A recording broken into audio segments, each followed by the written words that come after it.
Good evening. I am a fat, voluptuous white femme with long, wavy brown hair, a silver streak coming in. I have on a burgundy top, white and brown beaded necklace, and behind me is a window and two brightly colored embroidered pillows.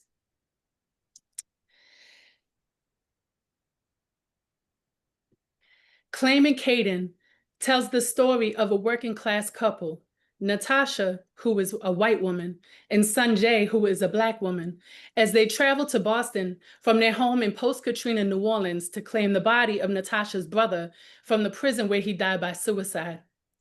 Natasha and Sanjay struggle to renegotiate loving roots as displacement from home and searing betrayals among family, chosen and blood, force them to decide where their loyalties lie and how they will define the family that they dream of creating together. Family was different for Natasha. When the ice cream truck chimed around the corner of Citron Avenue, the dead-end street in Dorchester where Natasha was from, all the kids ran to where Uncle Edwin sat in his wheelchair in the same corner of the porch that TTG propped him into every morning so he could watch the street. Natasha, August, Caden, and her cousins, the blood ones and the ones bonded by the block they were born to, gathered around Uncle Edwin. The crow's feet in the corners of his pale green eyes would appear and disappear each time he winked at the kids. The brown of his hand was wrinkly as the dollars he doled out for push pops. The kids would pile on Uncle Edwin's porch, lanky legs squatting on steps and dangling ankles over the banister. Their tongues flicked fast, competing with the humidity to suck up the creamy vanilla and fudge before it dripped sticky down their fingers. Bewilderment grew in their eyes as Uncle Edwin told stories of running through jungles in Vietnam, blinded by sweat, his stomach rumbling empty and an M16 strapped across his shoulders. "You ever kill someone?" the kids would ask with excitement. "Metido, chacho," Uncle Edwin scoffed.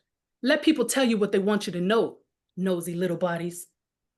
The kids swapped their own stories about a gun one of them had seen propped in the waistband of someone at school, or the time a policeman held one to the head of their friend's father on the sidewalk outside of his house. Uncle Edwin would shake his head and look out past them. Natasha imagined how heavy the M16 must have been, strapped across his body.